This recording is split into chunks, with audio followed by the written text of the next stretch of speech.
How's it going, Twitch? My name is Skull, and on behalf of East Asia Soft, welcome to today's stream. Starting today and every stream from here on out, we will be streaming at 5 p.m. Eastern instead of 7 p.m. Eastern. 2 hours earlier than usual, which is now the new usual, because we realize that streaming earlier makes it a lot easier for more people to watch. So anyway, today I am giving you guys an early look at Twice Reborn, a vampire visual novel coming to consoles later this week. I love visual novels, as you guys know, so this should be a whole lot of fun. Let's go ahead and hop into this and see what kind of a game awaits us.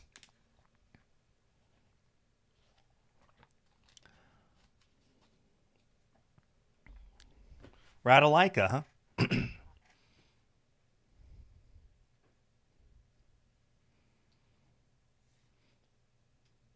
Okay, it looks like it supports English, Spain, Chinese, Korean, and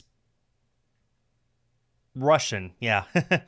Interesting. Okay, there we go. Well, English it is, as you guys know. And I'm sure you guys appreciate. All characters appearing in this work are fictitious. Any resemblance to real persons living or dead is purely coincidental. I'm glad that they made that clear. Take a look at our options.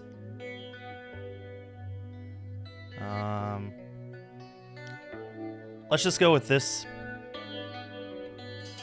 the default, and see how it goes.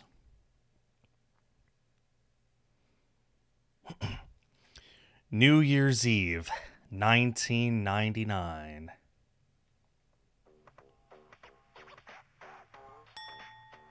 We're closing. The screen's doing that stupid thing again where it goes black sometimes. I think I've got to change the RGB output. Anyway. A teenager quickly stepped inside, walked directly to the aisle she wanted, grabbed an action film, and placed the DVD in front of the clerk. Wow. You're getting a DVD in the year 1999. That'll be $3.49. Damien stood behind the counter of the video rental store and waited for his 53rd customer that day to count her change. She smacked her gum. He squinted his black-lined eyes when she didn't place the money on the counter. Shaking her head, her large hoop earrings jangled. It's getting expensive here. Damien sighed and looked at the clock. 30 more minutes until his shift ended. We have the VHS version. It's cheaper. I'm sure. If I wanted a VHS, I would have gotten one, pendejo. Rolling her eyes, she paid and swiped the rental from the counter before striding away. Finally, he was alone.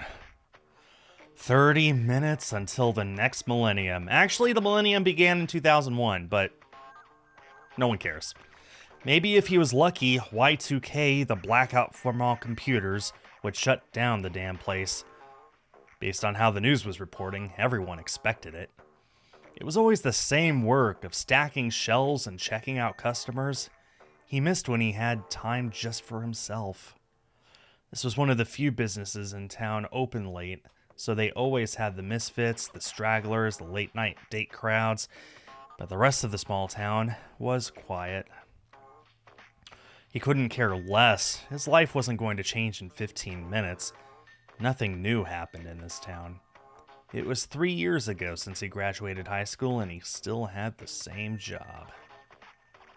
Pressing play on his CD player, he flipped open a guitar magazine he kept next to the register. His mind wandered. The door chimed, and a tall man walked in. Damien recognized him on sight, another loner like him. Ricky came to town months ago. Damien sometimes joined the Wanderer for a cigarette after work because he had nothing better to do. Even that night, Ricky wore an outfit that looked like he stepped from a greaser movie. Damien never understood his obsession with vintage goods. Ricky was a little odd, but so was he. What's up? Happy Millennium. Are you gonna watch the fireworks? Nah, I'm heading out. It's time for me to be leaving. Happy 2000, man. Damien's stomach sank. Ricky was planning to move on to the next place, had been talking about it for days. Where are you going? I'm skipping this Loserville. Wanted to stop and say goodbye. Well, he's got pointed teeth. I get it. Call me when you get to the next stop. That guy over there has pointed teeth. I wonder what that means. A grin stretched Ricky's face. Don't worry. I'll make sure to keep in touch. Life's too short to stay in one place. There's a fresh 1,000 years waiting out there. Gotta experience it. I know. Let's do something to celebrate. No one's gonna come in this late. It's good timing. I can't go smoke if that's what you're thinking. Shift's almost up, and I have a date with Chenshu.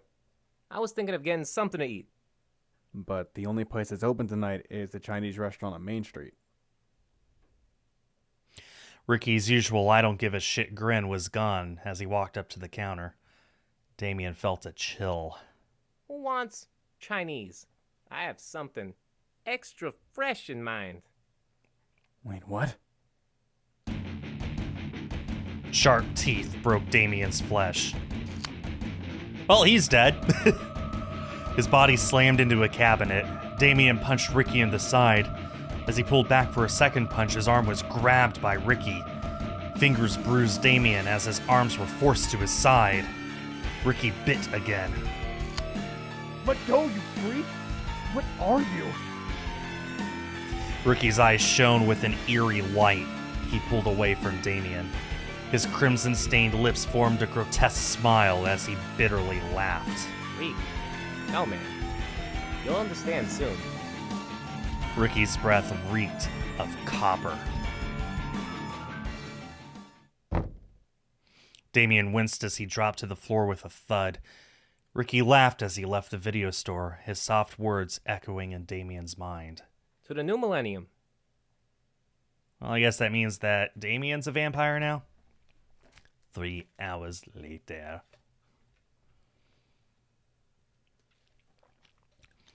Falling New Year's balloons danced on the video store's monitors as another time zone celebrated Y2K.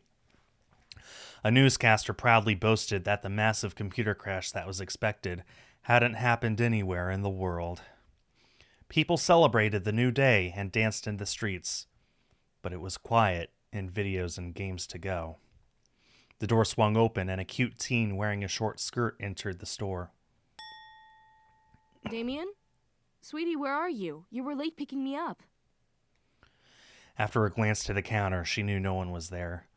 Zhenju became distracted as her eyes scanned the colorful rows of neat shelved movie boxes. Browsing a section, she picked up a film title from the shelf before returning it. It was too quiet. As much as Damien hated the job, he would never leave the lights on and the entrance unlocked.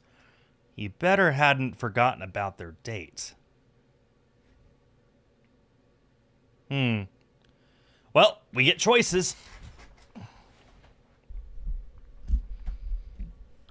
She walked between the shelves, looking down the aisles for her boyfriend.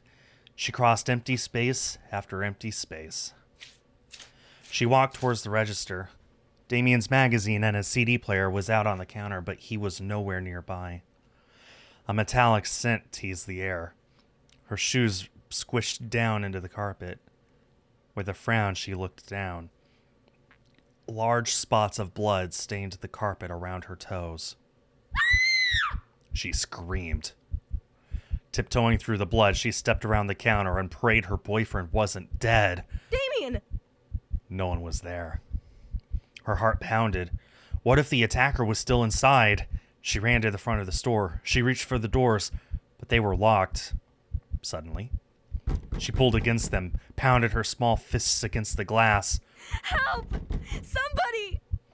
Her hands shook as she pulled out her flip-open keypad cell phone to call 911. A calm voice came from behind her. I'm right here. 2 arms grabbed her from behind. Shinju dropped her phone on the floor. A sharp pain came as she felt her life fading away. Oh, they're both dead. They're all dead. Everyone's dead. Great game. 2010. 10 years later.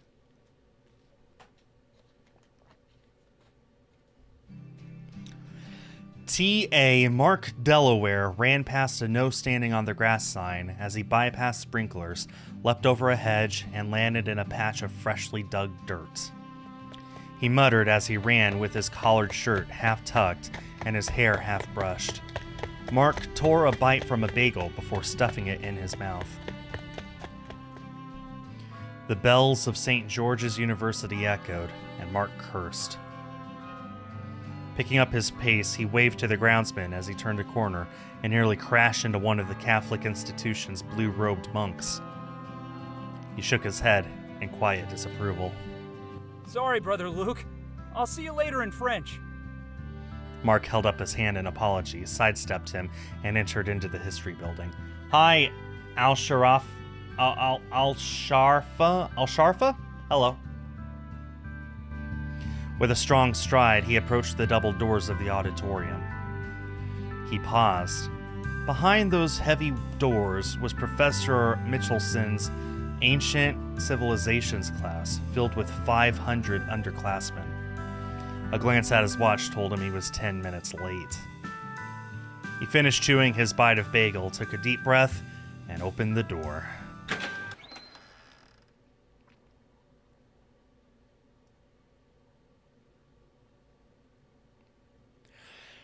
Professor Steve Michelson or Mitchelson, I think it's Michelson, looked up from the lectern and narrowed his eyes at his teaching assistant.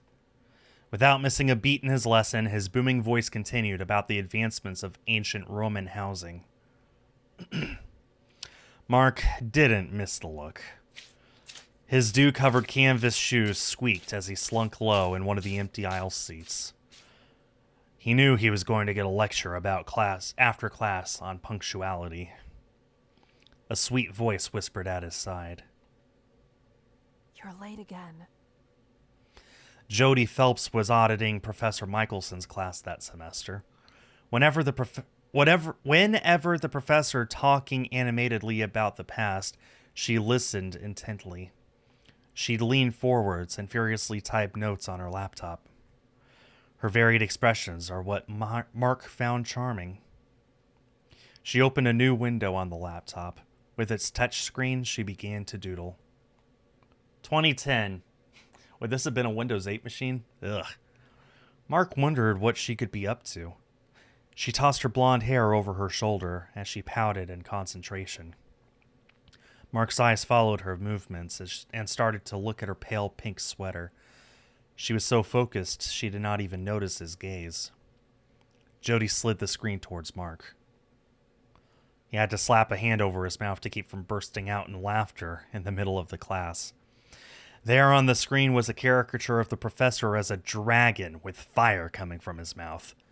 A small Mark was getting hit by the flames. I wouldn't lose. A knight always defeats the dragon. Jody rolled her eyes.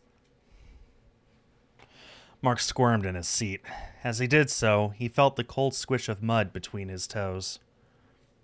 Behind him was a trail of mud footprints down the carpet to his seat. Oops. Jody followed his gaze. Her mouth popped open in surprise. Mark, ever heard of wiping your feet? Mark turned his attention to the professor and wondered if he had seen the mess. However, the professor was completely involved in his story. In the hushed auditorium, students were drawn to him, eyes and ears locked to his every word and expression. Despite Professor Michelson's nerdy look of tweed jackets and bow ties, he wasn't an awkward man. His words invoked an unexpected, powerful charisma. He dove into tales of ancient Rome or the Middle Ages as if he knew what it was once like to once lived then. Because he made class fun, the packed classroom students liked him, no matter how much he challenged them. Professor Michelson was one of the most respected instructors at the university. There were rumors about the professor's age, that he had been teaching at St. George's for 20 years. However, the academic looked in his late 30s. His brown brushed-back hair had moments of white. His keen eyes never missed a student out of place. Mark reached over to Jody's laptop and pulled up a new screen. Jody looked up in surprise. He wrote, "Want to go out?" Yeah, sounds good. Mark typed, "Friday, lunch at Dive's Diner." Jody nodded yes. Mark beamed.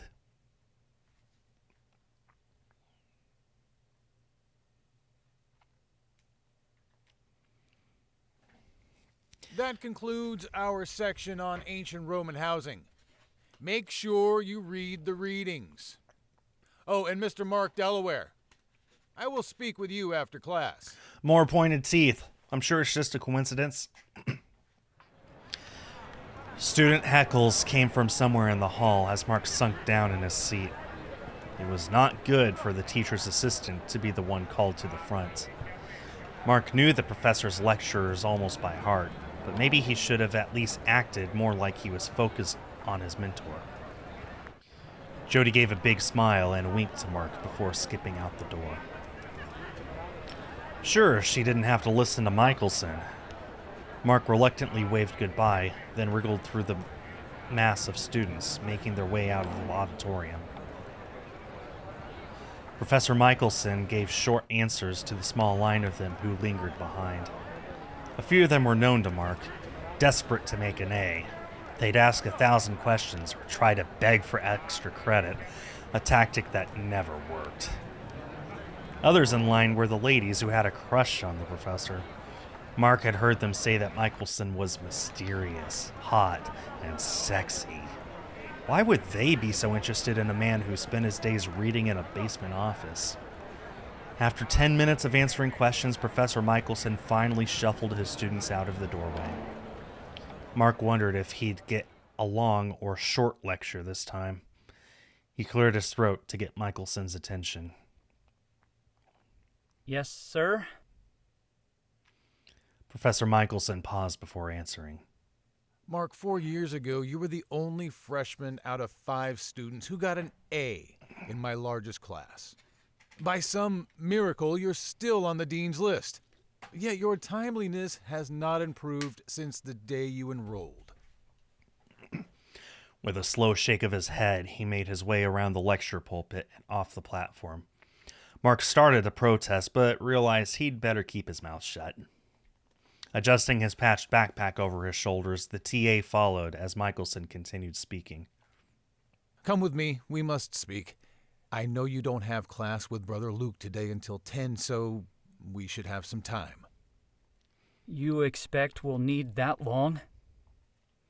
Michelson only replied with a frown. Mark quickly nodded. Brother Luke taught him French in the mornings. Along with French, Mark was quick to also pick up Russian and Greek. Languages fed his soul, and he would spend hours getting lost in their study. That was one reason why history fascinated Mark. He would love to be able to read primary source documents as they were meant to be read. Okay, Mark had to admit it. He was a little bit of a nerd. Looking at his watch to double-check what the professor said, he saw there was plenty of time to speak with Professor Michelson and still grab a coffee before the brothers' class. As they left the auditorium, Mark saw the damage his canvas sneakers left behind. A galaxy of dirt footprints decorated the polished wooden floor.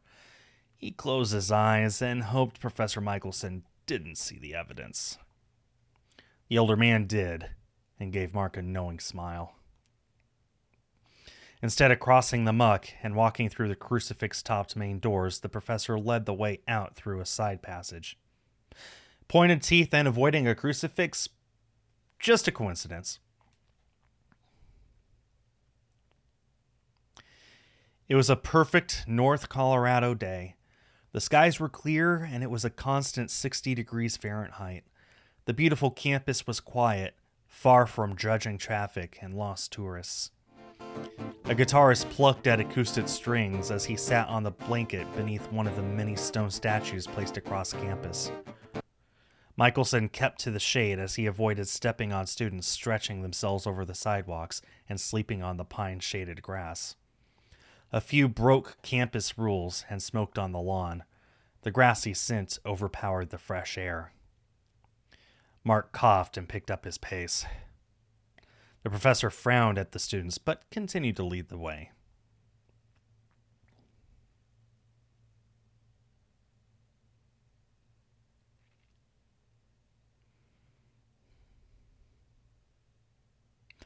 A few buildings later, they arrived at Michelson's office. Unlike the other faculty with tenure, Michelson never took an office with a large window. His cramped office was in the basement of the faculty building and had a small window near the ceiling with thick, short curtains that blocked out all sunlight. Just a coincidence. Despite its basement location, his office was elegant, evidence of the older building's architecture. The room was framed by floor-length bookshelves which held the knowledge of centuries. An antique lamp sat on a small table in the corner of the room. Michelson turned on the small lamp, crossed the wooden floors, and sat behind his desk while Mark took a seat across from him. Mark smoothed his collared shirt, ran his hands through his disheveled hair, and shifted uneasily, accidentally bumping the desk. A file fluttered towards the floor. Before Mark could react, his mentor shot his hand out and snatched the file midair before it touched the ground. The professor returned the file on the desk. How are the students in your study session? Is everything going all right? What are they asking the most? He leaned back in his chair and peeked his hands together in front of him. They're doing well. A quarter doesn't show, but I don't blame them. It's not like attendance is required. They should show and attend to their grades. Mark ignored the quip. There were some questions about the ancient Roman trade routes from the last lecture. Yes, I wasn't able to go over that very well. We ran out of time. I was able to explain it. They understood. I hope so. They didn't ask me any other questions after class. Professor Michelson nodded. After a moment, he began to flip through the stack of campus mail piled on top of his desk. You're graduating this semester. Are you ready? He knew the professor was talking about something besides graduation. The professor wanted Mark to start a career under the guidance of the most powerful art patrons in the city. They sponsored orchestras, talented painters, and actors. They'd been looking for a translator, and Mark had been recommended. If he was accepted, he would participate in their art negotiations. Mark pierced his lips. On one hand, the influential group would open doors for many opportunities. On the other hand, they were secretive. I want you to meet the Society of the Arts before you walk. We will meet this Friday at 5 o'clock. So soon? I thought we'd meet after graduation. I have a date with Jody this Friday. Michelson stopped looking at the mail and shot Mark an annoyed stare. Curt words came next. Cancel it. His expression softened with a smile. I mean, you're not in love with her, right? You told me yourself that she was just a friend. This is your future. I made sure that the whole society was going to be at this meeting, and not everyone consistently arrives to their functions, as you showed us well this morning. Mark's cheeks reddened.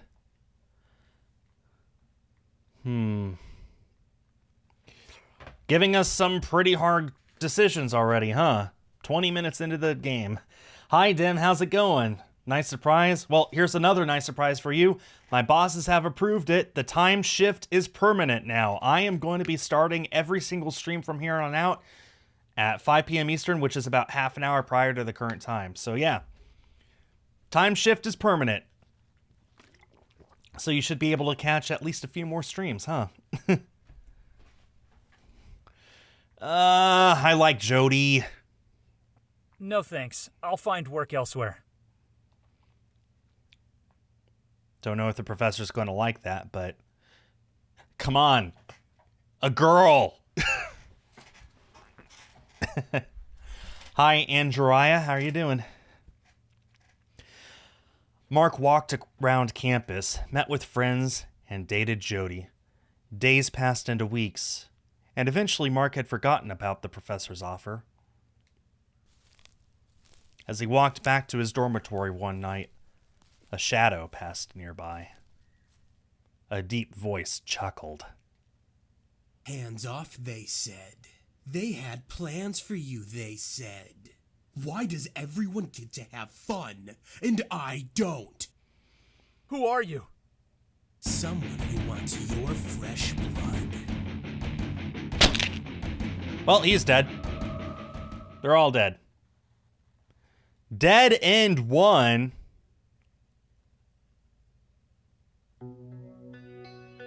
What? You can lose this game?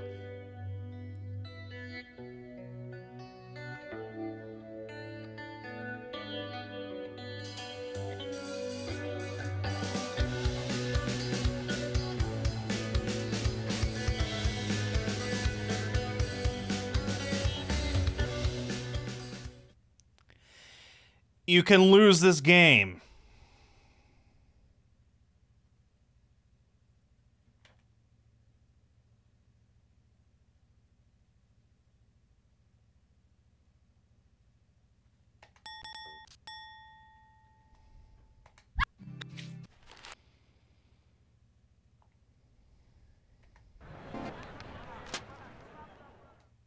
Okay, fine. Okay. We accepted the interview. Just fine. Once you meet these people, your life will change forever. You can lose this game.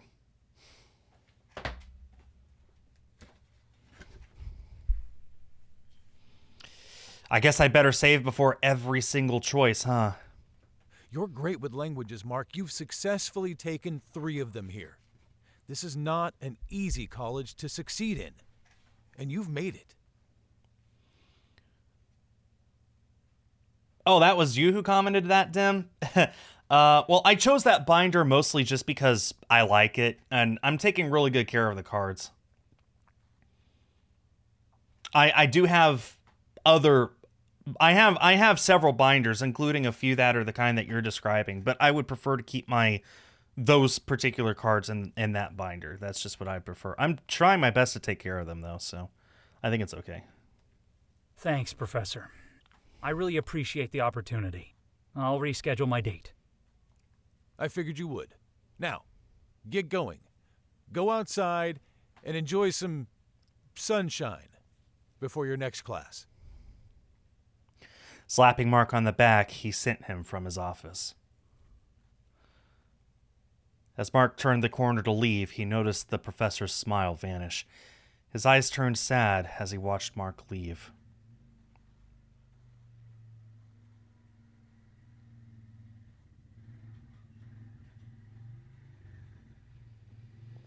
I am going to save right here because the game's not over yet, so...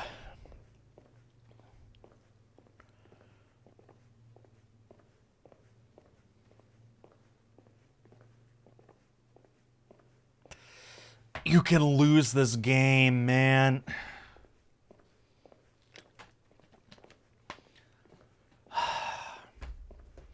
So there's like a definitive path you've got to take? Or at least a path that you shouldn't take? I don't know. Through the midnight campus, a sophomore student walked towards her dorms with her biology books tucked under her arm. It was a half moon, and the flickering street lights shone wavering, dim lights. The campus was quiet. Only students holed up in the library would be out so late.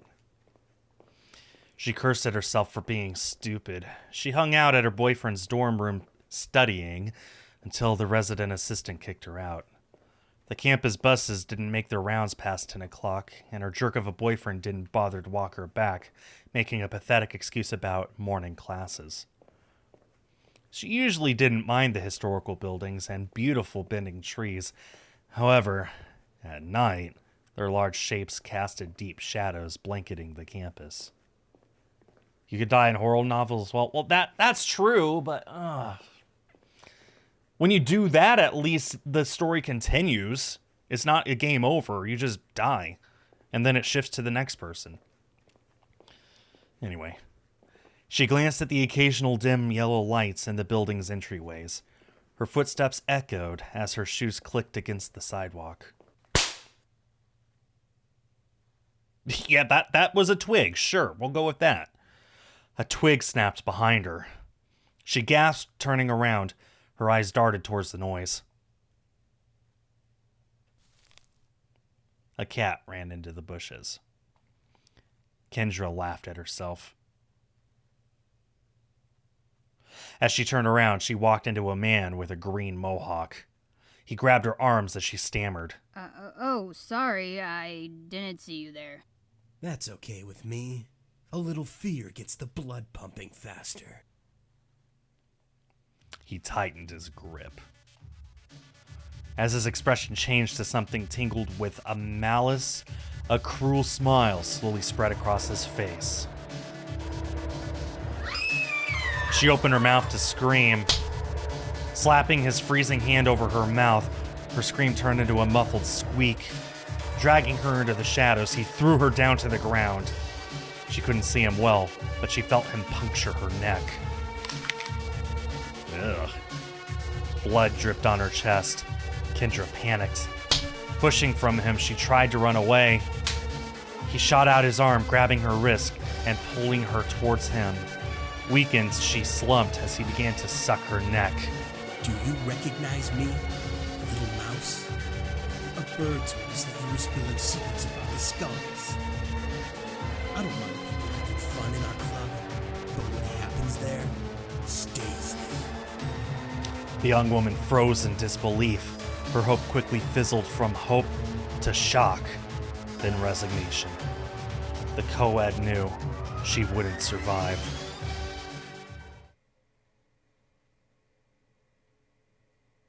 Well, it's not game over. Sweat pulled on Mark's brow as he changed out of his drenched judo robes. His legs were starting to cramp, and Mark was ready for a break. While he wasn't on the team, he enjoyed working out with the group. However, his day wasn't done. A stack of term papers was waiting to be graded back in his room. He planned to start them after a power nap. Reaching for his dorm room doorknob, Mark's hand pulled away, covered in a sticky, gooey mess. Cringing, he sniffed his fingers. Hair paste. It could have been worse. He checked the door across the hall. The same. A pair of twins, which shared the room next door to Mark, had a knack for being pranksters. They would tie doorknobs together, set water balloon traps in the restrooms, plaster the halls with faces of friends on the bodies of female models.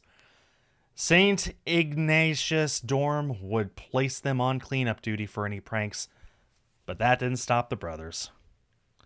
Mark wondered what they were doing. It was weird that he didn't see them for a few days. If anything, it was a miracle he could avoid them at all, but he still considered them his friends. Night passed, and Mark stayed awake, grading papers. Raccoon circles colored his lower eyelids. He needed to sleep. No, he had to stay awake. He listened to the noise of the hallway. Mark's dorm, St. Ignatius, was crowded. Dorm life was busy. An all-guy dorm in the middle of the private Catholic St. George's University. The rules inside were as strict as a monastery. No women, no drinks allowed, but the dorm members still managed to have some fun in between studying, whoever actually did study. A calculus-caused nervous breakdown had forced Mark's former neat freak roommate to move out 3 weeks ago. He left a note saying, "I can't do this shit anymore. Good luck, buddy," on his empty bed pillow. This left Mark as the only guy on his floor to have his own room. At first he thought it'd be great to have a dorm room for himself. Peace and quiet. Yeah, right. His neighbors made up for his lack of a roomie. No word from them still, Mark thought to himself. He had stopped by the resident assistant's office and asked where his neighbors were. 3 days had passed since Kyle and his twin brother Nate, the twin kings of trouble, had come home. Mark welcomed the peace, but quiet wasn't always a good sign. The red digital lights of his alarm clock showed it was early morning when Mark finally finished grading. His head nodded as his eyelids drooped. Finally, he closed his eyes and let sleep take him away to dreams of Jody. EAS hasn't stopped publishing physicals. It's just that a lot of them had to be delayed. We just published the racing game, the two racers. What were they called? We just published that, and you know, I could just look this up because I just got these copies for myself in the mail. Twin Blades and Rush Rally. So we just published those two, and we've got a few on pre-order that are going to be shipping in the next few weeks. But yeah, for a lot of 2022, we didn't publish a lot of games. That is true, Dim.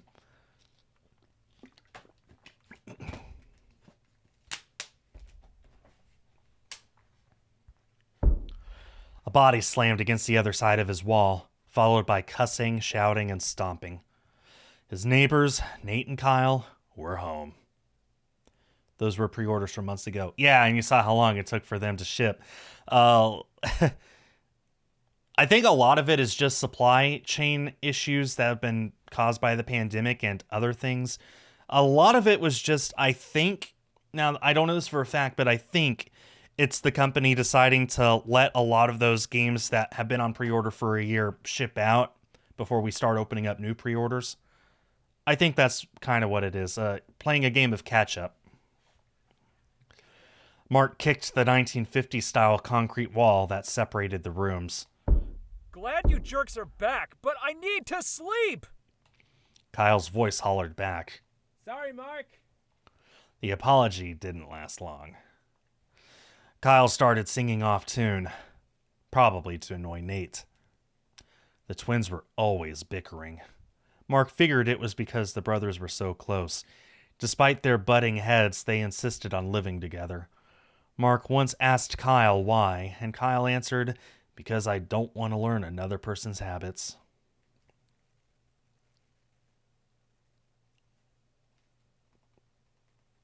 Yeah, that's the spirit, Tim. The two of them reminded Mark of a grumpy old couple. Mark sighed and tried to slink to his bed. His alarm radio snapped on. So much for any rest. A news report of a murmured student came on the campus station. Mark turned the volume louder. "No way," he muttered to himself as he heard the grisly details of the woman's death. The murderer had not been caught. Mark dragged himself to the sink and washed his face.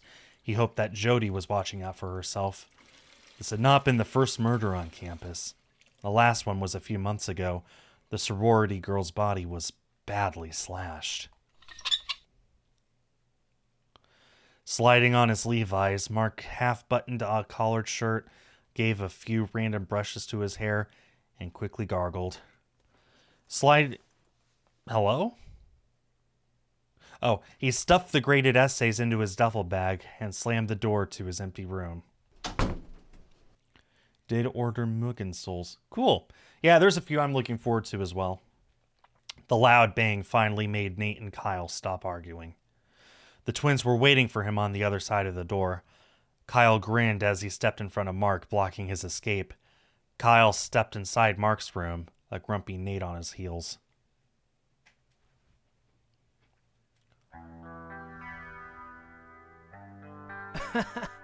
You mad, Mark? He stared at Mark's pale face, etched with deep, dark circles. What do you think? You're still doing this stuff before morning. Remember Monday when you stole all the toilet paper from the restrooms? We had none all week because you also TP'd the head RA's office. But you weren't here this week, so I guess you didn't know that. Or what about last month? That stink bomb in the air vent was pretty good. And extra smelly. It was awful. It was in my nostrils and my clothes. No wonder Jody stayed away. Where have you been? It's been 3 days since you both called anyone. We were worried. Never mind. I haven't slept. I swear, if Jody refuses to go out with me because I look like a zombie, I'll come back here and eat your brains! Don't bother. Kyle doesn't have any. Okay, that's funny. Nate chuckled, and Kyle gave him a quick punch in the arm. Nate shuffled.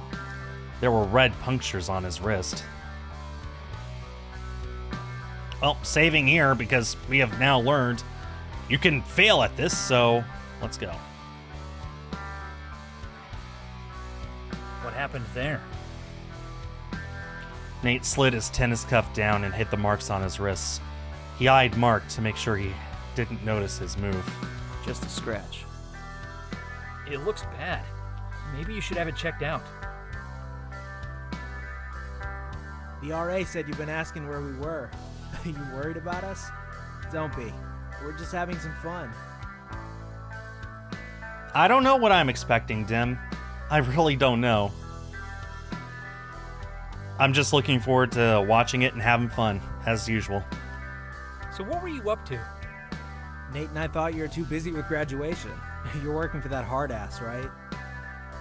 Yeah, I still work for Professor Mickelson. Oh, it's Mickelson. Got it. Let's save again.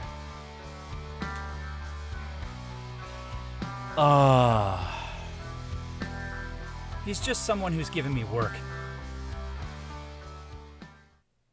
Did you hear about the murder last night? Kyle and Nate each gave each other a nervous glance. No. What did you hear? Let's hope they're caught.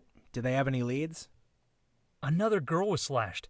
Police are wondering if we have a serial killer. Nate shivered. Let's get out of here. We all need a change. I know. Let's go on a road trip during spring break. Get away from cranky professors and all this death talk. Sounds like a plan. I'll be off then. Yeah, I have nothing better to do with my life anyway. That was Nate's version of an enthusiastic yes. Oh, that would be cool, Dim, but... How many choices are in this game?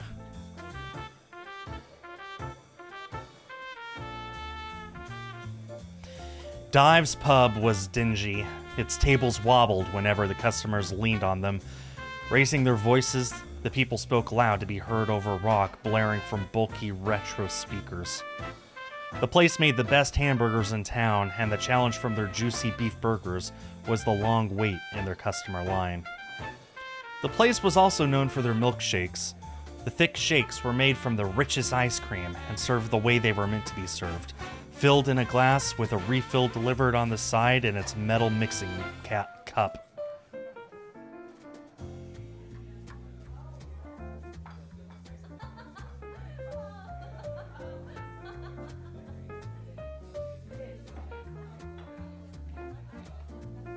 Hey, watch yourself.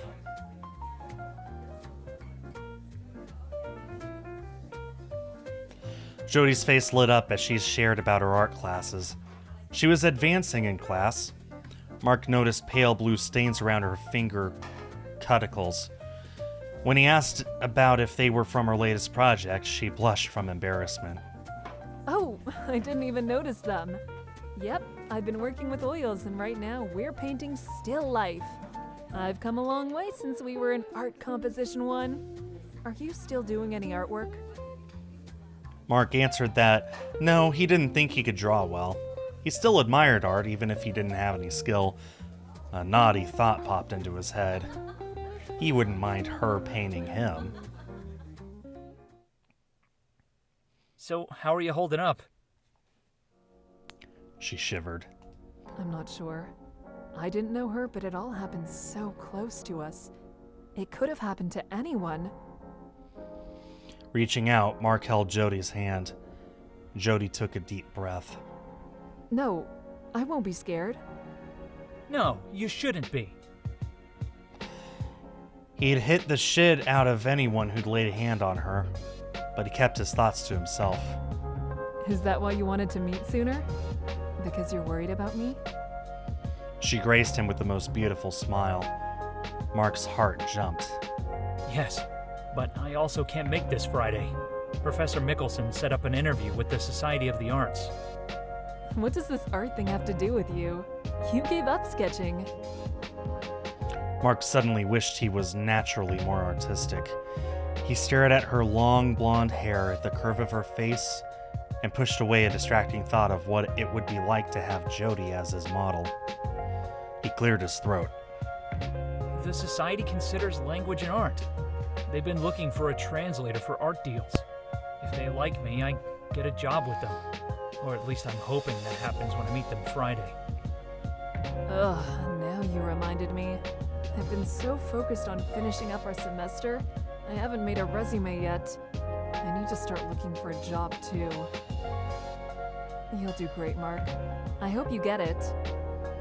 Mark placed his hand on her wrist.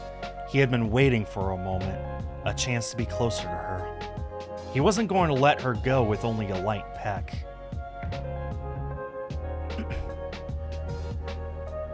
Jody began to squirm in her booth, even looking away from Mark's intense eye contact. Their waitress walked behind the bar and lightly cleared her throat. "Here's her lunch." She set the plates before them, and Jody glanced at Mark and blushed. Mark muttered thanks. After she left out of earshot, Mark and Jody began talking about plans for spring break. "Yeah, I want that ice cream too." I'm going home to Utah. Mark thought of an empty, cold house waiting for his return. Okay, so just so you know, Utah and Colorado are right beside each other, so when she says she's going home, it's probably not that far, like 2 or 3 hours. I'm not going home. It's because of her, isn't it? Her sympathetic glance passed over him. Despite the anger he usually felt when others gave him that look, Mark was touched, she remembered. She was compassionate, creative, and strong.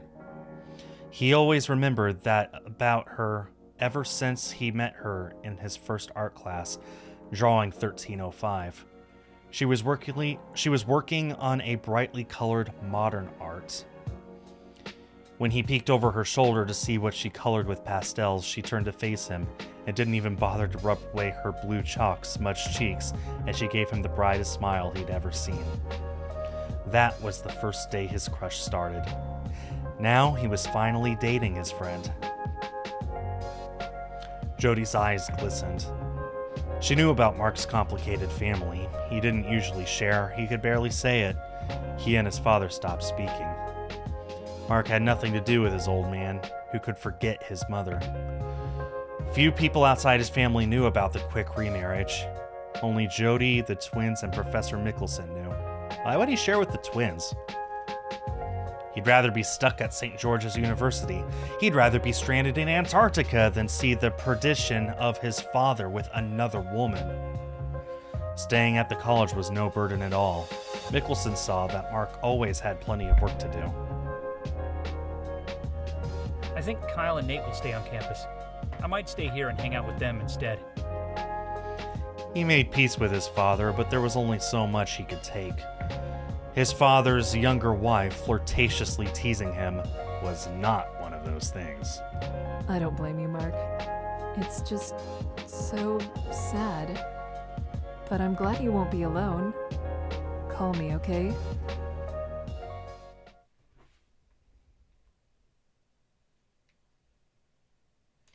Saving again, just in case the game decides to end itself.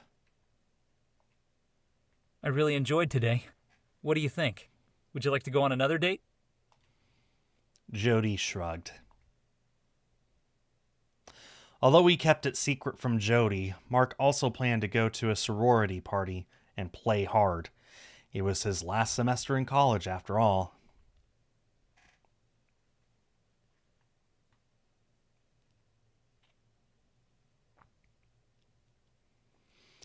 Exiting Dive's pub, Mark walked Jody home, passing by the various thrift stores, grungy shops, and odd curiosities, which filled the eclectic line of businesses near the campus. Odd mixed smells from the city wafted from the alleyways. Mark's nose scrunched. He hated passing by this area. No one ever cleaned the streets.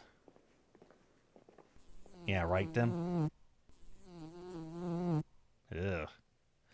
An elderly homeless man sat on a smudged sidewalk outside of the pub. He listlessly stretched his legs out across the ground with his tattered brown trench coat tucked under him and an open, worn briefcase beside him. Buzzing flies floated nearby the still figure before zipping away. Well, I'm giving him money, because I would do this in real life, too. Reaching out, Mark gave the man a $20 bill. I wouldn't do that. I wouldn't give him that much, but I'd give him something. Snatching Mark's wrist, the man stared at Mark's face. Mark shivered, too afraid to make a move in front of the unstable man. He shook his head and pushed Mark's hand and the money away. He returned to his still cross-legged position. Only he knew what he was waiting for. Mark slowly backed away, Jody close behind him. The buzzing noise became louder. The fly drifted near the beggar's face.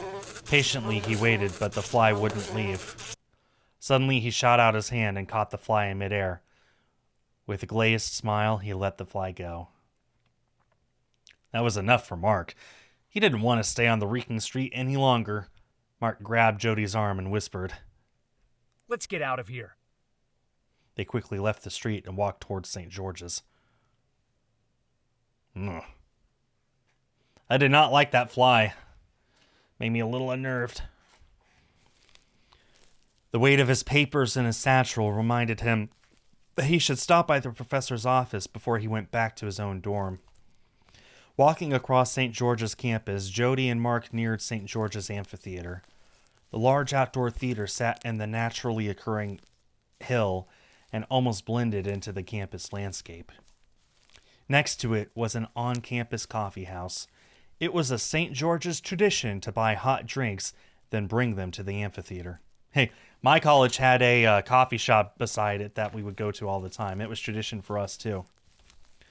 Students lined outside of a nearby coffee house to buy its famous mochas, warming themselves as the night turned chilly.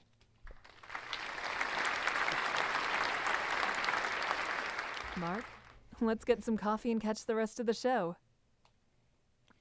A steaming drink in his hand sounded nice. The lack of sleep from the night before started to catch up with him. He needed that coffee. Not sure if coffee shops here even sell coffee? Well, then they wouldn't be coffee shops, would they? Maybe they could spare a few minutes. St. George's outdoor shows tended to be short anyways. He wanted to be with Jody, so he fought his heavy eyelids. As far as the essays were concerned, he was ahead, and the professor could wait. Mark texted the professor where he was, and the professor surprised him by responding, "I'll be in my office. Meet me afterwards." How long did the professor work? The man never seemed to sleep. Surely that's a coincidence. Okay, I get it. On the platform below, stagehands dressed in full black quickly changed the key props on the set. A familiar voice spoke. A few rows behind Mark, Kyle sat with his twin brother Nate. Look, they're about to start again. Good. Now we can finally see something interesting. I'm getting tired of watching all these couples making out. It's so annoying. I wonder what it takes to make a visual novel. I'm sure there's like an engine or something you could just port your assets into, right? It's a thought. Nate rolled his eyes. Mark wondered if Nate was grumpy because he never had a girlfriend.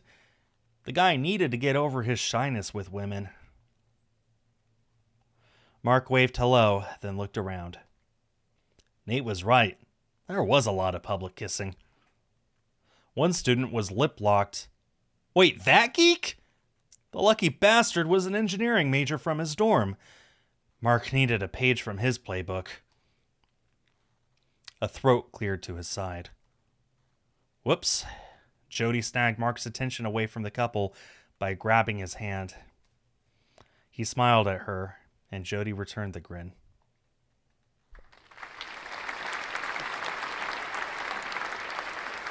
The audience applauded as a thin actor walked out on the amphitheater floor.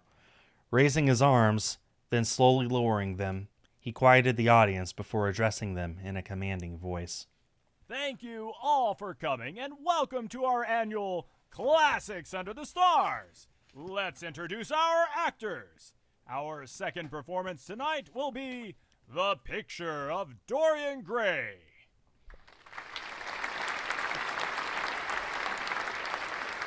Applause rose from the audience. Mark Delaware knew the story well. Dorian Gray seeks immortal beauty and youth by cursing himself. While Dorian Gray remains youthful, his painted portrait reflects the sin and depravity of his aging life. As the actors played out the changes of Dorian Gray, Mark became fascinated. He imagined everything he could do if he lived a timeless life. What could he do with that gift of time? These thoughts floated across his mind. The freedom of eternal youth, the gift of being able to study however you wanted, as long as you wished. If he was immortal, he thought he wouldn't fall like Dorian Gray. He'd try to live a good life. Yes, a full life that'd continue on and on and on. Suddenly, a bad vibe and a chill went down Mark's back with a shiver. He felt something dangerous was close, but he didn't understand it. Slowly, Mark turned around to see what was giving him the creeps.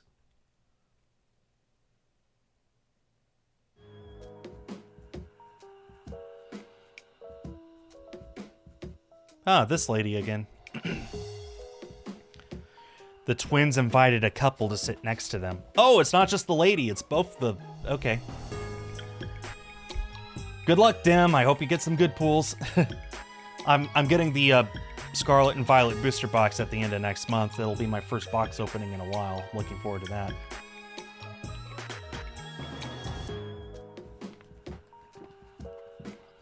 The twins invited a couple to sit next to them.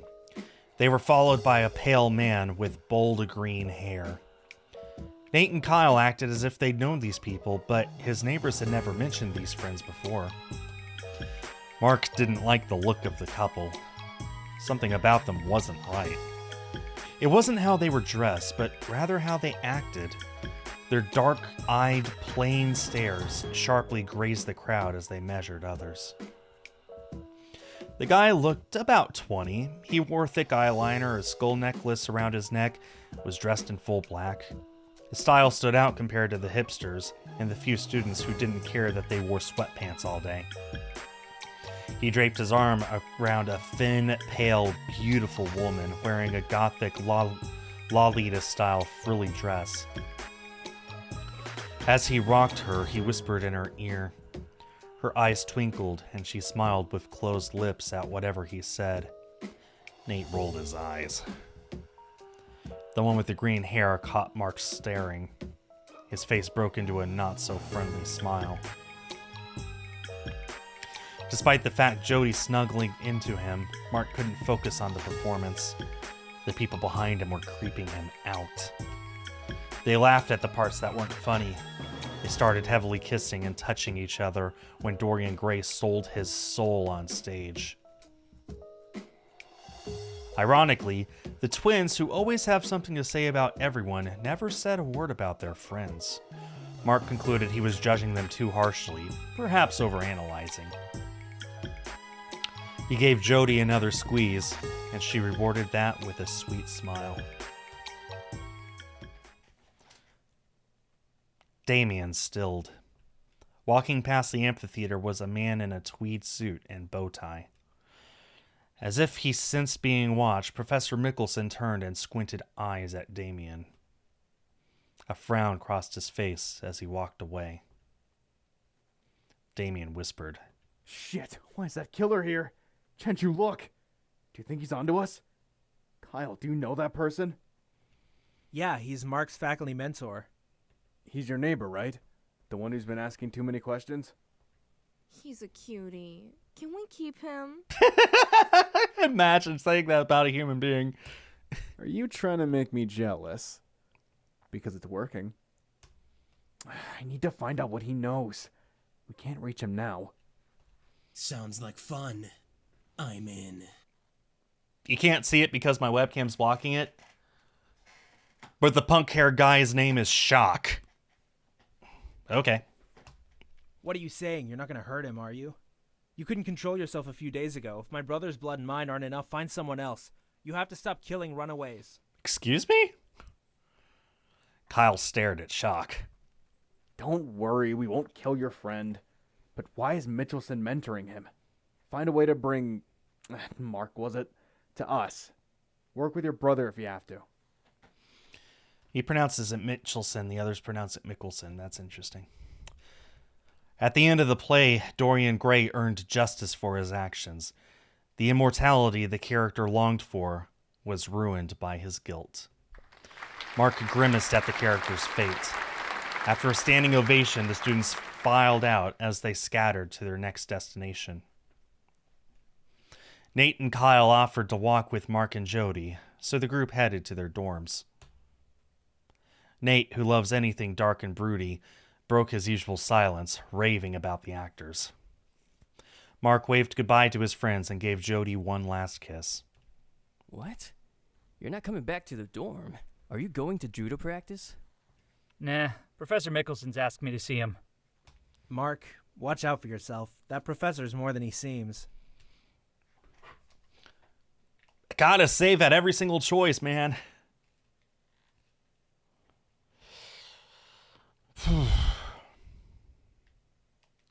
All professors are eccentric bookworms.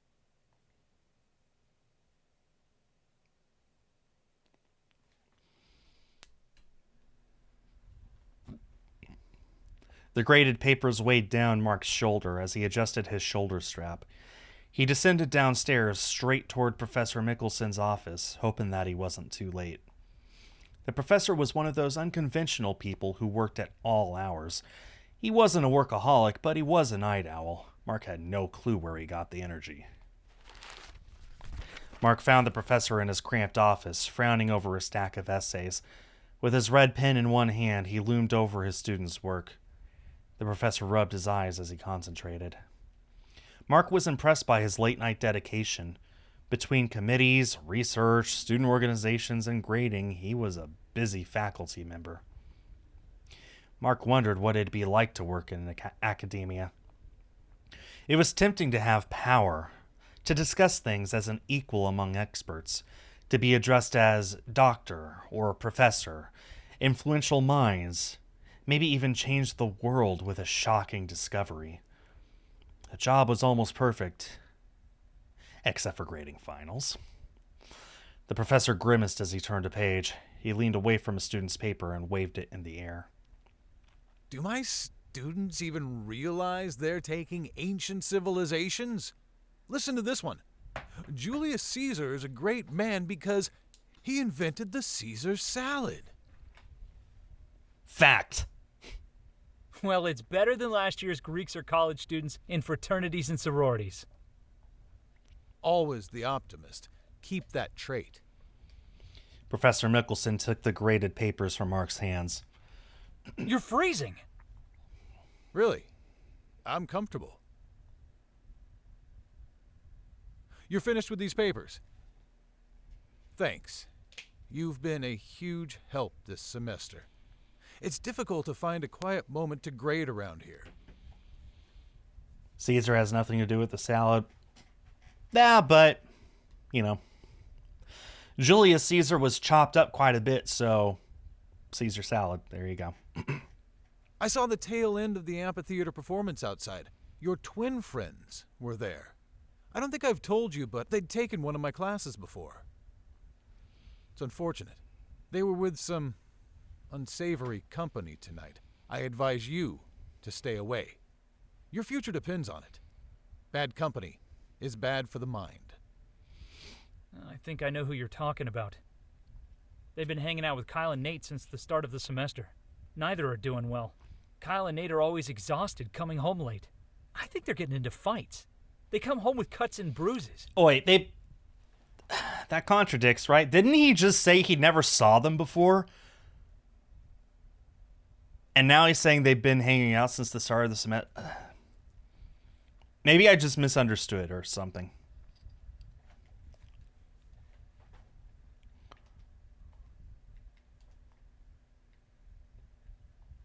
I'll be careful, Professor. Very well. Did you see the performance? Yes. This semester's theme is immortality. That's why the acting troupe chose Dorian Gray. They'll perform Frankenstein next month. The professor stilled.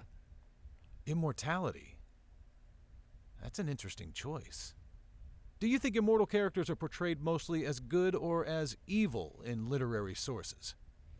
Just curious. Most stories always have them as the bad guys. Ah, I agree. What's your opinion?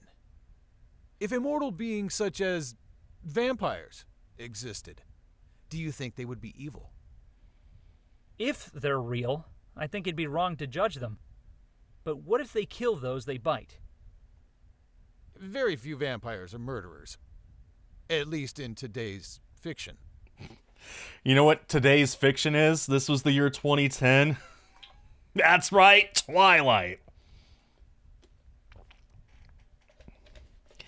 Although, to be fair, yeah, there's very few murderers in Twilight. Fair enough. Mark thought Nate would be shocked to hear that Professor Mickelson read vampire books. Sometimes Mickelson talked about his hobby. Usually when Professor Mickelson spoke about immortality or vampire lore, he was always animated. He liked the mystery of how these stories appeared across many societies. Yeah, immortality is usually seen as a bad thing. Ironically, one of the first things that comes to mind for me is the Bicentennial Man, which is about a robot that turns into a human and has to give up his immortality.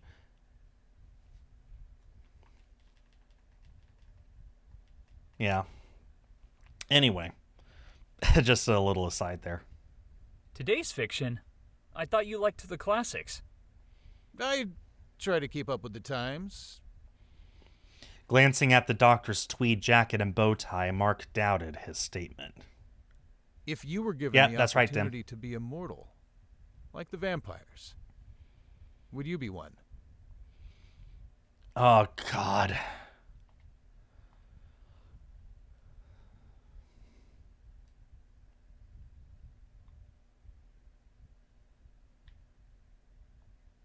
If I found a girl I loved to share my life, then maybe. Going after the girls. What about drinking blood? Abandoning humanity and not being able to stand sunlight? Who'd want to live as a monster? People are too fragile. Just look at what happened to my mom. It was cancer, wasn't it? Mark nodded. I'd want to have all the time in the world to explore, to actually experience the ages. The side effects would be a small price for studying centuries. Don't you also think so, Professor? As they stood in his dark office, Mickelson didn't answer.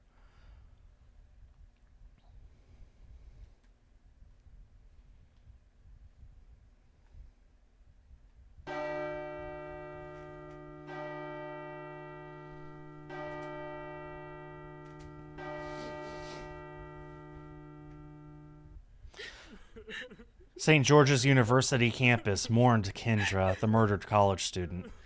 Gray-robed monks held an outdoor Catholic mass. It was standing room only. Her dorm mates huddled, crying against each other near the altar. Mourners tried to comfort them, but they continued bawling.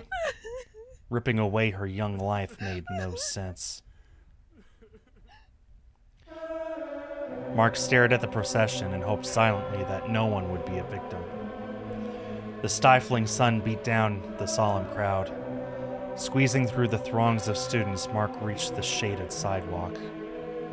He took a deep breath, glad to be out of the crowds and away from the direct heat. Some of those around him wore angry expressions. Others crossed their arms. Some were simply stunned. Many had puffy stares or listless eyes. St. George's was a small campus, and Kendra's death affected every person. The tragedy rocked the campus, and few students felt safe.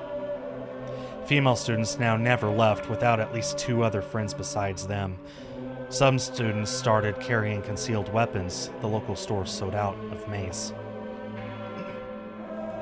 2 voices caught Mark's attention. The professor, looking pale and fatigued, argued with Brother Luke.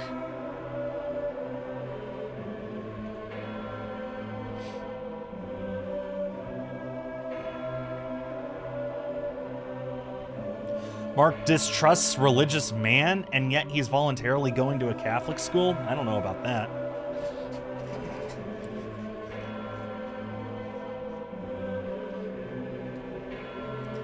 Usually, Mikkelsen was polite, and Mark's French professor, so it shocked Mark to see the two were bitterly bickering. The professor kept his distance from the monk. Blessing himself with a sign of the cross, Brother Luke walked stiffly away from Mikkelsen as the professor frowned. A small band started to play a farewell for Kendra. Professor Mikkelsen joined Mark under the covered sidewalk. He looked exhausted. It's a shame for such a young woman to die. There's no respect. What's going on with Brother Luke? We are all concerned with what's going on around campus. His eyes dragged slightly to the left as he spoke. The sweet scent of sunscreen struck Mark's nose. Mikkelsen must have bathed in it. Mark dispassionately watched the mass. Mark was not a religious person, but he understood the campus's need to say farewell to Kendra. As he watched Brother Luke celebrating the mass with the other monks, he wondered why he and the professor fought. Eventually, something about the sacrament caught his attention. Curious by the steps in the service, Mark noticed the priests hold up something small and round. The monks declared it the actual body of Jesus the Christ. Mark didn't understand, but apparently they believed it to be so, and they handled it with reverence. He glanced at Mikkelsen. Mikkelsen turned away from the sight. Mark was about to whisper to him when the monks proceeded to step among the crowd, blessing the students with sprinkles of holy water. Flick, flick. As they passed, a few present proceeded to reverently make the sign of the cross, beginning by raising their hands to their forehead, touching their upper stomach, and ending the movement by touching both shoulders. Well, he's dead. Did I ever finish the story of Squire? Yep, I got every single good ending, everything except the harem ending, which I would have had to reset the whole game in order to get, so I called that good enough. 5 girls with 5 good endings, all ending with man's greatest pleasure. I'd call that a good finishing to that story. The monks walked, sprinkling water left and right. Some of it landed on Mark and those beneath the shaded sidewalk. The professor slumped and leaned against the brick wall. Are you all right? Professor Mikkelsen looked ill. His breathing quickened. His skin ashen. His skin ashen. Holy cow. Yeah, he's going to die. Holy water. You know, he can't stand the sunlight. He's up all night. He loves immortality, and his skin will literally melt under holy water. It's probably just a coincidence, guys.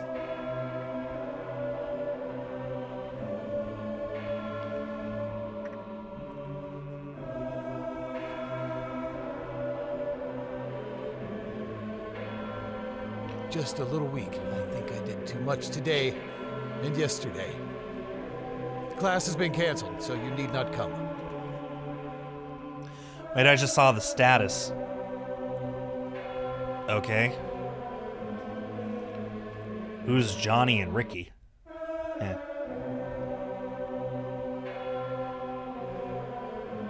That's interesting. Mikkelsen straightened himself and grimaced. Mark frowned at his pained expression. I'll be okay. Will I see you at the Society of Arts tomorrow?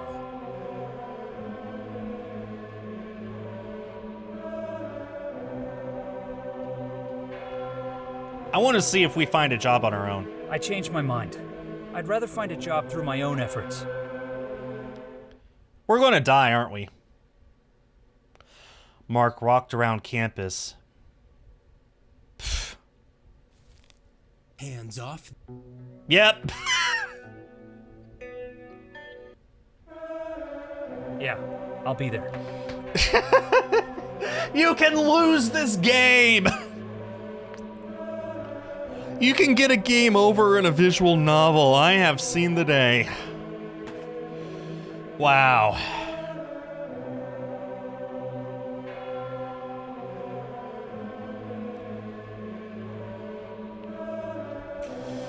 Okay.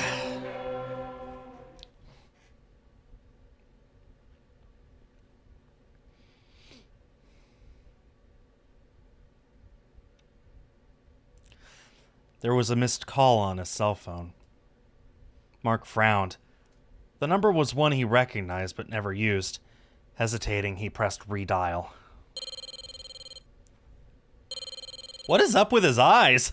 There's been a few people who have really weird eyes. They just blink incessantly. I don't get it. A cheery feminine voice answered the line. Oh, Mark! It's been a long time. How's school? Fine. Is this his stepmom? Your father told me you're not coming home. I don't see why you don't. It's not like I'm going to bite. I think I might be interrupting your honeymoon period. This is his stepmother. I don't understand what's wrong with you two. Always so serious. If only you smiled some more. You're too handsome to be frowning all of the time. He wants to know what you want for your graduation. What I want? Yes, what you want. We are not able to make it. We are going to Paris. Why couldn't he have told me that? Well, you know your father. It's difficult for him too, you know. You remind him too much of the past. He's trying to move on in his life. To stop mourning.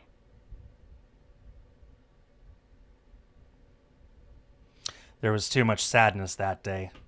Mark wanted to forget it all. She was only making it worse. So if he ignores me, he can forget about her. Yes, Mark had some of his mother's traits, but he also inherited some of his father's. It seemed so unfair. That was the excuse his father gave him every time he avoided Mark. Mark closed his eyes and tried his best to imagine his mother while she was still healthy. It was hard. For most of his teenage years, she fought to survive. Her thin hands used to stroke his cheeks and his hair. In those frail moments, his mother used to softly say how proud she was of him, how she would always love him, and that he and his father will be there for each other. However, his father's actions turned his mother's last promise into a lie. He can send me cash instead. Or how about buying me a car? Does he think money makes me happy? Is that what you want to hear? He wouldn't care anyways. Tell him to love me enough to call me himself when you both return home. Mark closed the phone. Something wet hit his cheeks. Lifting his hand, he realized he was crying. A knock rapped on his door. He quickly wiped his face. It was the twins. Nate and I wanted to know if you want to study at the library. Since when are you interested in studying? Sorry, we heard through the walls. Fight with your stepmom again? Mark looked embarrassed. Gotta save at every choice.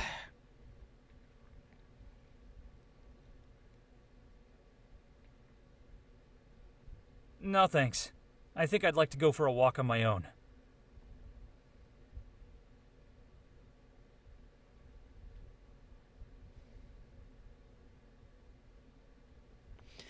It was dark and quiet around the campus. No one was around. A soft breeze blew past Mark. He rubbed his arms, trying to smooth the goosebumps that rose. He turned the corner around the gym. A voice from the shadows whispered next to his ear. Oh, yeah, okay, that sounds cool, then. Found you. A heavy weight tackled him against the gym wall. His judo reflexed condition made him flip his attacker. Before he could make a step to run, the green-haired punk leapt, back, handing him. A stinging, throbbing pain laced through his cheek. A fist came towards him. Mark saw it coming but couldn't dodge it. With a loud smack, Mark was hit with an uppercut. He slumped as his shirt collar was grabbed. His attacker lifted him from the ground. Mark kicked out his feet, but the punk ignored him. Mark couldn't move as his teeth sunk into his neck. As he hollered for help, a clammy hand covered his mouth. Mark quickly lost his strength. His green mohawked attacker gave him a bloody grin. That will keep you quiet. Drop that student. Ooh. This is not a game over! The punk swung around towards Mikkelsen. The skull charm around his neck chimed with the movement. He hissed in frustration. Shock blocked Mikkelsen's view of his victim. What are you going to do? You're not the boss of me. Mikkelsen pulled out a stake from his inside jacket pocket and took measured steps towards Mark's attacker. I've been keeping an eye on you, Skulls. Don't break the code. Use only willing donors. Keep the secret safe. Mark fought to remain conscious.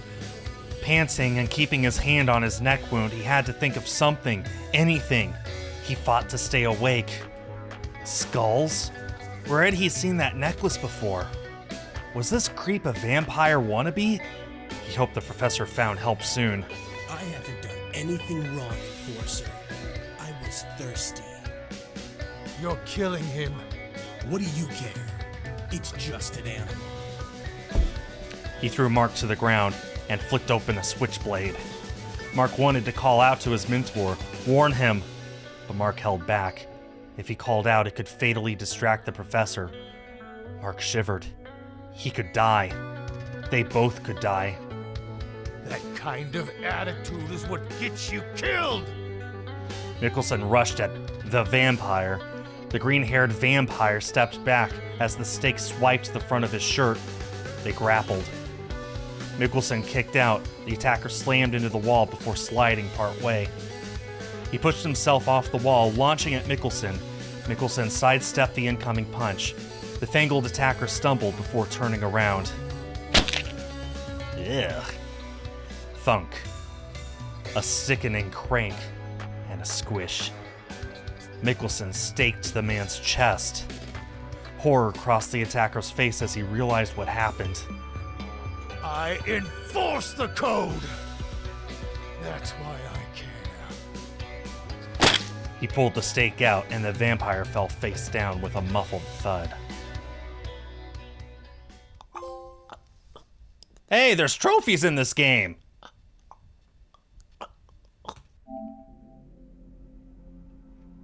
That was the first one. Wow, no one has gotten a plat yet on this game.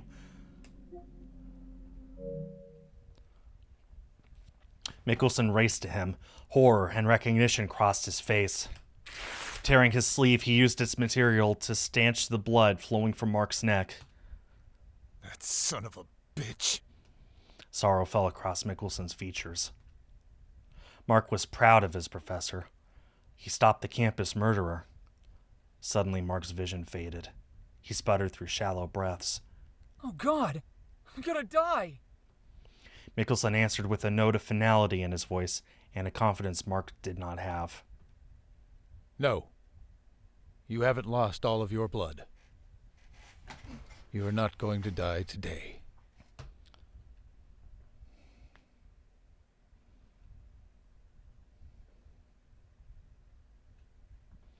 Waking with a gasp, Mark found himself staring at an unfamiliar ceiling. Adjusting his position, his weight shifted on his soft bed in a very feminine room. It looked like something he would see in a grandmother's house. Floral prints and pastels smothered the place. It smelled of clean things, fresh linen overlaying a hint of mustiness. Actually, yeah, I think every game on PlayStation is required to have trophies. And yes, I have a review copy because the game doesn't release on consoles until, I think, 2 days from now.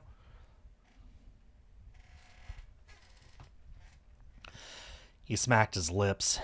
His mouth was dry, and a faint memory of a nightmare brushed the back of his mind. Looking for a glass of water, he sat up, and sharp pain stabbed his neck. Touching the tender spot he felt for injury, his fingers met a rough bandage. Carefully lifting it, he felt 2 jagged punctures in his skin. It wasn't bleeding. He shook. What happened to him? Did someone stab his neck? A haziness fogged his mind. Each time he considered if there had been anything strange last night, wisps of memory faded before it could take root. That's a good question, Nim.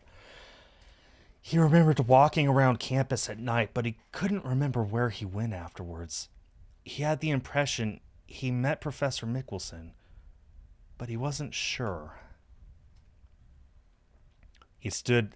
As he stood, his knees buckled with exhaustion.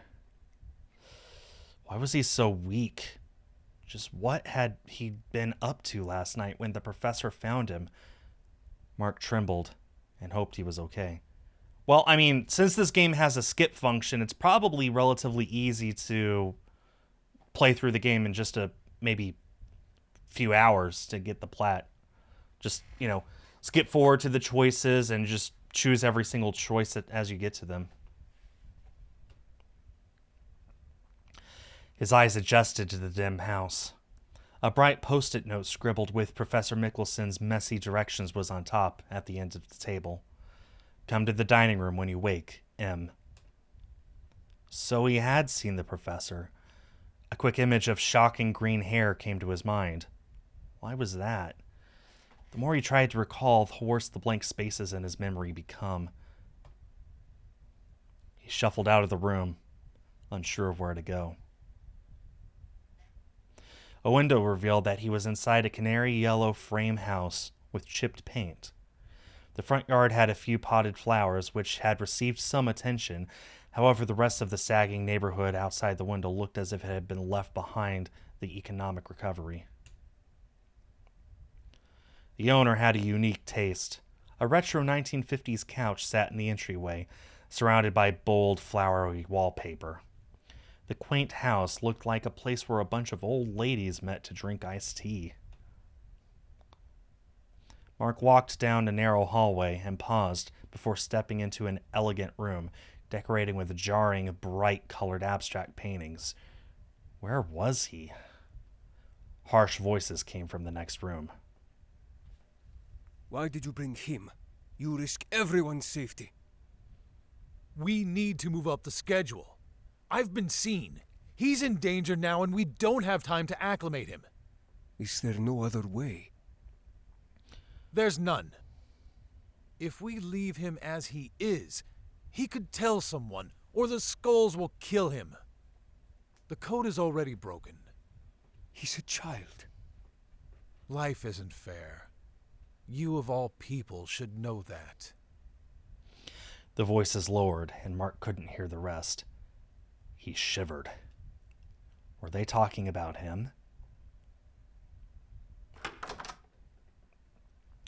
He pushed open the door to the next room and cleared his throat. Excuse me?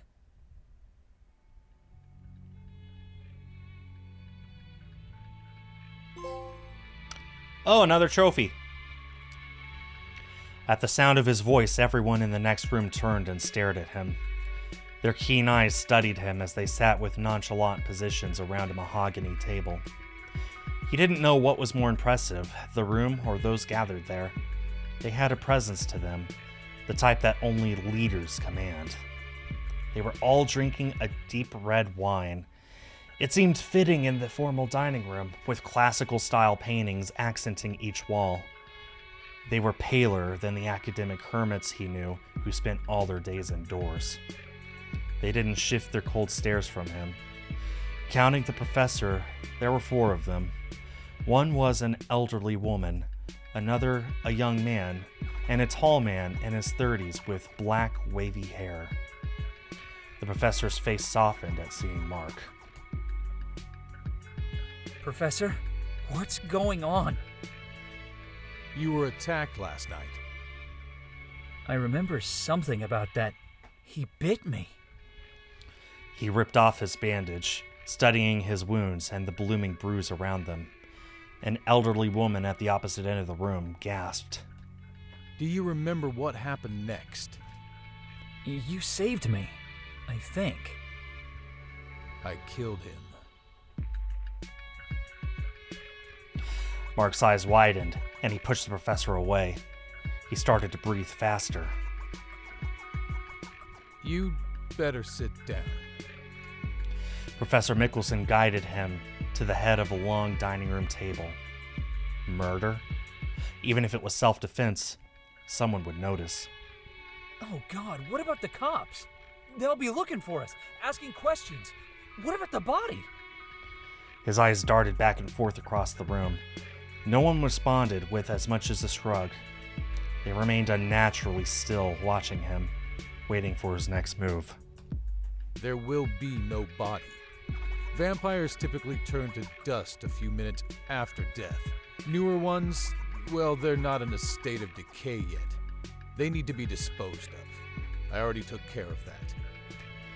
His voice was oddly flat as he spoke, and carefully studied Mark for a moment. Mickelson's remark apparently didn't register with his young TA. Are you saying that you're some sort of vampire hunter? Yes, in a way.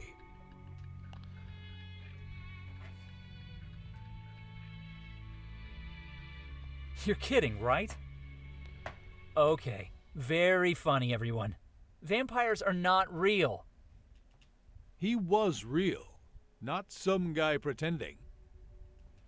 No one actually believes that I was attacked by a vampire. Yeah, no, wow. Who would believe in vampires? Yeah. Ask him if he knows Blade and Van Helsing. His question was met with silence. Laughs hiccuped out of Mark.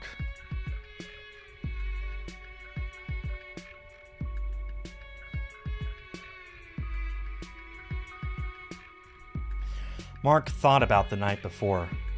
The fanged, bloody smile, his bruises, the pain, his confusion as he was lifted off the ground and later thrown down like a worthless rag. His throat suddenly dried and constricted as he realized that, yes, he had been attacked by a vampire. An actual creature tried to kill him. Vampires were out there in the world. No one had a clue. The myths carefully hid the truth.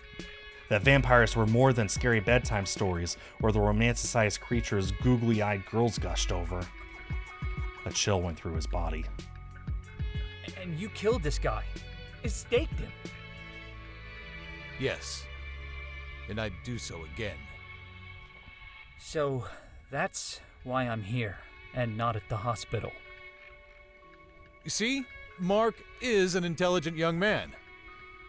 This was the safest place I could think of to bring you. Mark tried to clear his throat before speaking again. May I have some water?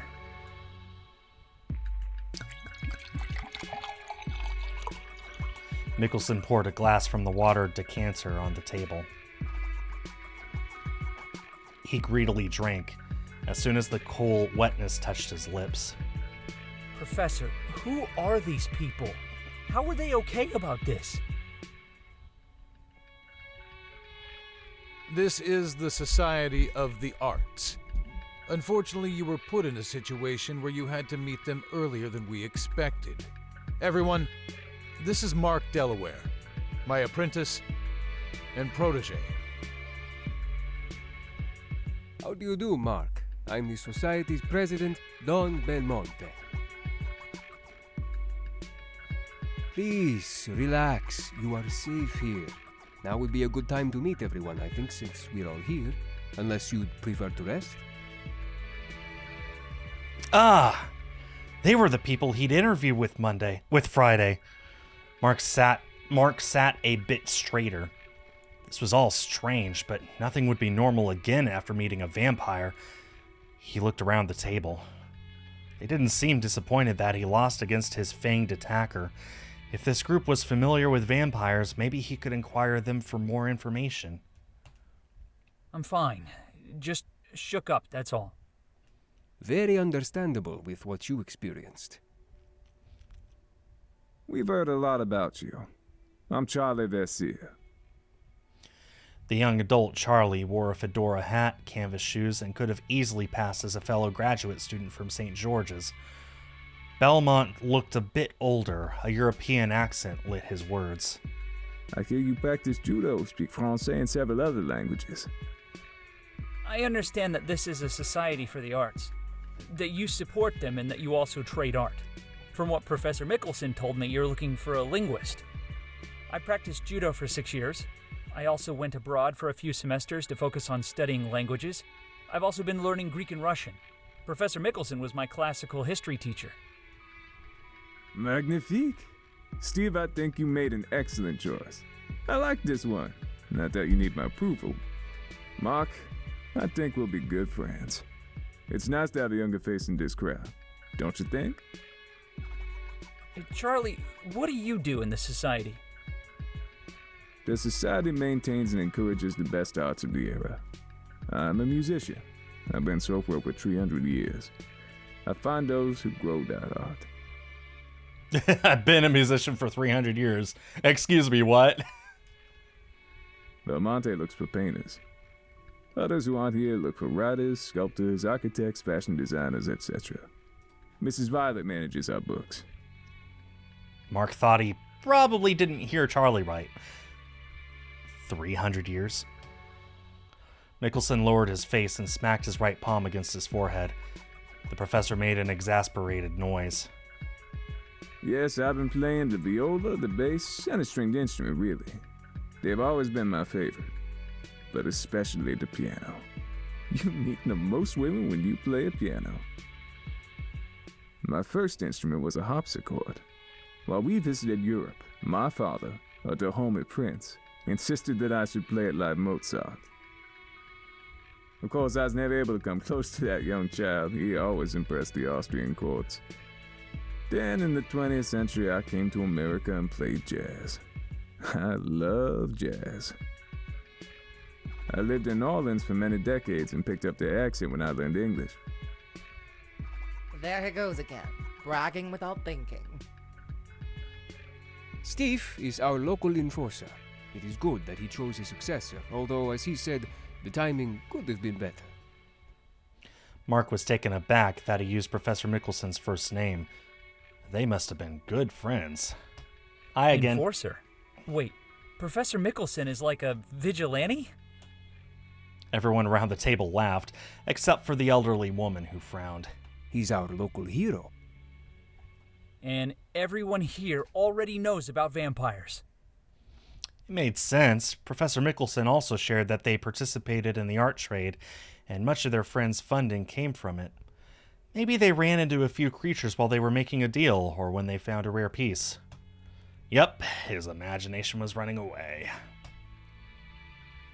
The frail elderly woman, dressed in a tailored skirt suit, silvery hair tightly wrapped in a bun, wore a tight-lipped expression.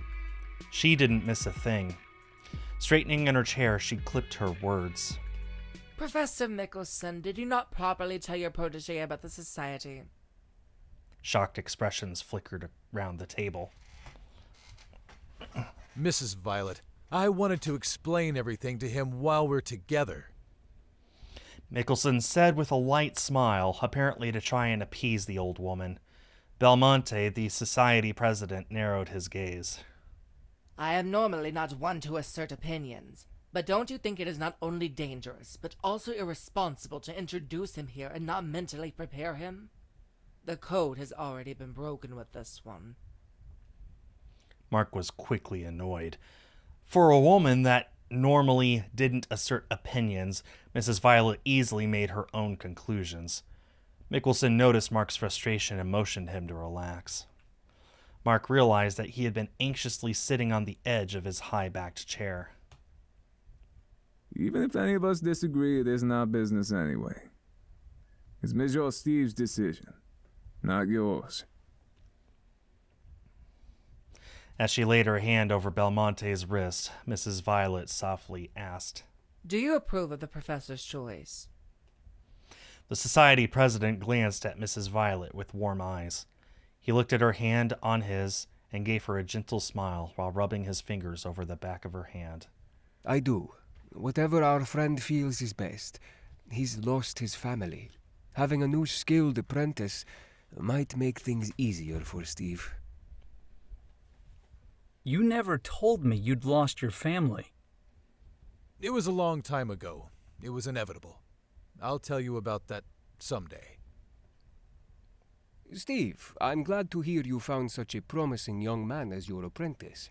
It'll be good to have a more personal element in art negotiations. A good linguist is hard to come by. Yes, computers can translate, but in the future, it won't replace the human need to interact. His judo will aid him when other types of negotiations will get a little sticky. I assume you plan to teach him your special talents as well, Enforcer. Your professor is the enforcer of the Vampire Code.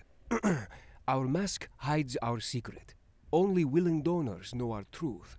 Keep humanity alive, lest the enforcer declares judgment. All vampires follow this rule. A shiver went through Mark. They were serious. We want you to consider joining us. If the only reason you will join us is because you're desperate to find work, there are other ways we can help. Think about your decision. Being in a society is a lifelong commitment. Like a fraternity, our bonds last forever. Mickelson, would you please explain this to him? The Society of the Arts is not just an organization to promote culture. We're a society of vampires. What some would call the undead. But don't let that word fool you. We're very much alive. Wait, let me get this straight, everyone. Hold on. He's a vampire? They're all vampires are real? They're vampires? Oh no! Oh my goodness, I had no clue! Anyway. Mark chuckled nervously. Sometimes Mickelson would tell him a joke with a straight face. He had to be joking. Vampires? That's crazy. And Professor Mickelson is some sort of top cop? Mark felt the blood drain from his face. He thought back to the moments he enjoyed speaking with Professor Mickelson about vampires and their place in historical tales. He never minded those talks. In fact, he loved them. Yeah, maybe dim. If vampires are real, Mark thought they'd make the world interesting. He'd even shared that with the professor. Maybe he should have kept his mouth shut. But those conversations and stories were supposed to be hypothetical. And he was lost in thought. Mark snapped back to the present when he noticed the others were staring at him, waiting for a response. Mark's collar felt snug around his throat, and he pulled at it. After all, vampires were a myth. You're scaring me. You're kidding, right, Professor? I mean, if you're all vampires, where are your fangs? He gulped and realized he'd asked a room full of vampires to show him their teeth. Steve Mickelson frowned and looked offended. If I'd suddenly told you I was a vampire and flashed a fanged smile, you'd run. He was right. Mark knew that if he'd see a toothy grin, he would have dashed outside fast as an all-star quarterback.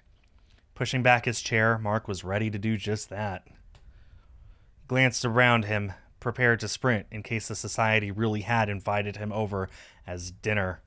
He could see the headlines, college student vanishes after dinner party. Well, this is what we're going to do. We're going to save right there. And we're going to